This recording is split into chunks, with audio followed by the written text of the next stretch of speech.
आपने देखा होगा कि कुछ लोग पढ़ाई में बहुत तेज होते थे, लेकिन नौकरी या पैसे कमाने के मामले में वे औरों से पीछे छूट गए। या ऐसे भी लोग जिनका बौद्धिक स्तर बहुत ऊंचा होता है और दूसरों को ज्ञान भी बांटते फिरते हैं, लेकिन खुद के सफलता के मामले में औरों से फिसड्डी होते हैं। हमेशा तो नहीं, पर अक्सर ऐसा होता है। अक्सर यह भी देखा जाता है कि किसी नौकरी के इंटरव्यू में सबसे तेज बुद्धि वाला रिजेक्ट हो जाता है और औसत बुद्धि वाला सिलेक्ट हो जाता है। क्यों होता है ऐसा? आइए उस पर विचार करते हैं, तो बने रहिए हमारे साथ। नमस्कार दोस्तों, आज के इस वीडियो में हम बात करेंगे कि क्यों अधिक बुद्धि वालों की तुलना में औसत बुद्धि वाले अधिक सफल होते हुए दिखते हैं। आपने ऐसे लोग देखे होंगे जो बहुत बुद्धिमान होते हैं, दूसरों को ज्ञान भी बढ़ाते हैं, लेकिन खुद की सफलता के मामले में वे औरों से पिछड़े होते हैं। दरअसल जिन्हें हम ज़्यादा बुद्धि वाले मानते हैं वह ज़्यादातर किसी एक ही क्षेत्र में बुद्धिमान होते हैं, जैसे कि पढ़ाई में तेज होना या किसी विशेष विषय में अधिक जानकारी होना। अधिकतर उनका यह ज्ञान अव्यावहारिक हो जाता है या उनके ज्ञान वाले काम के लिए सही प्लेटफॉर्म नहीं मिल पाता। दूसरी तरफ अगर हम औसत बुद्धि वाले की बात करें तो हो सकता है वो ज्ञान के मामले में कम हो, लेकिन समस्या सुलझाने के मामले में वो तेज भी हो सकते हैं। एक कहावत है, बुद्धिमान इतिहास रटने वाले होते हैं और वीर इतिहास रचने वाले होते हैं। अधिक बुद्धि वाले सोचते ही रह जाते हैं और औसत बुद्धि वाले करके निकल जाते हैं। वैसे अगर कोई अमीर हो गया तो वो बुद्धिमान ही होगा, बिना बुद्धि के तो कोई अमीर नहीं बनेगा ना। तो क्या सफल होने के लिए, अमीर होने के लिए अधिक बुद्धि होना ज़रूरी है? सफल होने के लिए बुद्धि और तेज होना अति ज़रूरी नहीं है, क्योंकि अगर हमारी बुद्धि तेज होगी या हम तेज होंगे तो उससे कुछ नहीं होने वाला, जब तक हमारे अंदर कुछ करने या सीखने की जिज्ञासा ना हो।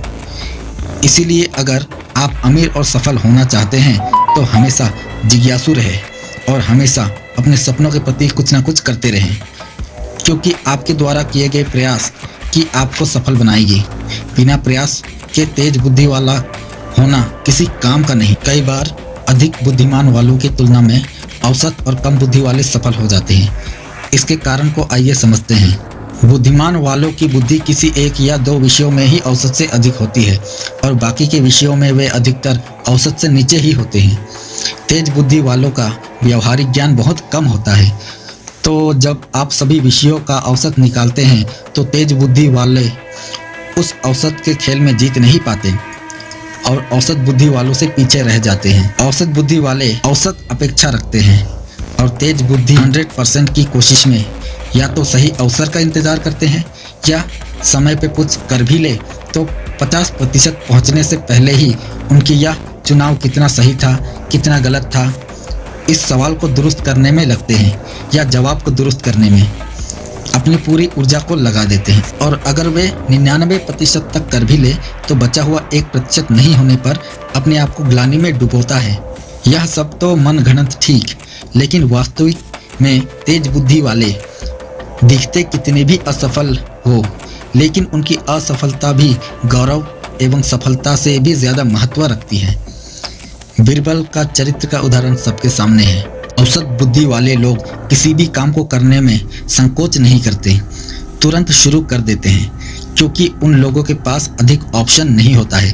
जबकि ज़्यादा बुद्धि वाले लोग 10 बार सोचेंगे तब जाकर करेंगे, नहीं तो करते ही नहीं।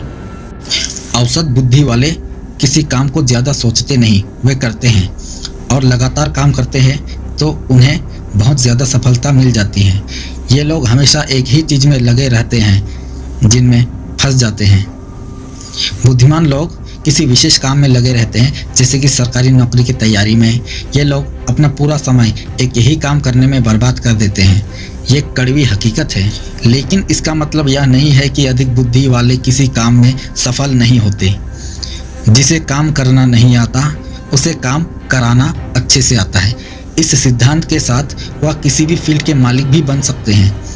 अगर कोई कर्म में तेजी लाए तो बहुत से ऐसे बड़े बड़े सेलिब्रिटीज़ हैं जो किसी नौकरी के इंटरव्यू में अपने से कम बुद्धि वालों के सामने फिसड्डी हो गए और आगे जाकर बड़े सेलिब्रिटीज़ बने। अब बड़े बड़े सेलिब्रिटीज़ की कहानी उठाकर देख लीजिए।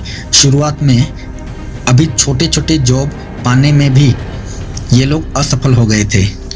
बुद्धिमान लोगों की रची गई ज्ञान आगे चलकर दुनिया मानती है। आचार्य चाणक्य का उदाहरण ले ले, या दुनिया के बड़े बड़े ऐसे वैज्ञानिक जिन्होंने बिना किसी डिग्री के बड़े बड़े खोज किए। अगर बुद्धि और कर्म का सामंजस्य अच्छा रखे तो बहुत बड़ा असंभव कार्य को भी किया जा सकता है। सफलता उतनी ही जल्दी मिल जाती है। और कम बुद्धि वाले का मतलब यह नहीं कि उनका हर फैसला गलत ही दिशा में जाए। आप अधिक बुद्धिमान हो या कम बुद्धि वाले, दोनों ही मामले में सफलता ज़रूर मिलेगी। सही दिशा में काम करना ज़्यादा ज़रूरी है। कुछ लोगों का काम के प्रति पागलपन भी होना सफल दिलाता है, भले ही वह अधिक बुद्धिमान हो या ना हो। बुद्धि के अलावा साहस और क्षमता बहुत काम आती है। हमारे देश के वीर सपूत और महापुरुष जैसे छत्रपति शिवाजी महाराज और महाराणा प्रताप के सामने विशाल शक्तिशाली मुगल साम्राज्य थे। अगर वे सोचते रह जाते कि इतना विशाल साम्राज्य को कैसे हरा सकते हैं, तो क्या वे इतनी बड़ी कीर्तिमान स्थापित कर पाते? बुद्धिमान होना बहुत अच्छी बात है। बुद्धिमान से क्या आशय है? बुद्धिमान वह व्यक्ति होता है जो अपनी बुद्धि के इस्तेमाल से अपने जीवन की मुश्किलों को हल कर लेता है। धन्यवाद दोस्तों कि इस वीडियो को आपने देखा। अगर आपके पास इस विषय पर कोई और विचार है तो कृपया कमेंट करें और हमें बताएं। हम अगली वीडियो आपके सुझावों को शामिल करेंगे।